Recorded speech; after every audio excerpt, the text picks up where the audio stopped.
Hi, welcome back to Burton's Academy. I'm glad to have you with me today.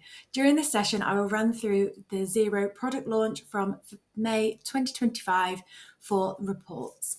So starting on the dashboard screen, we'll go into accounting and reports. And then I will choose the profit and loss report. But this has been updated across multiple reports. It's not just the profit and loss reports.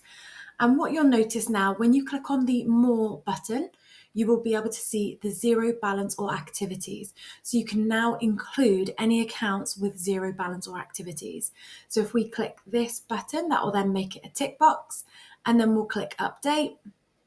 And then as you can see, we now have some accounts that previously weren't here that have zero balances. If we just want to check that they are zero balances and then we don't actually want to save the report with the zero balances showing, then we can go back to More and click this zero balance or activities button again to remove them, click Update, and then our report doesn't include them again.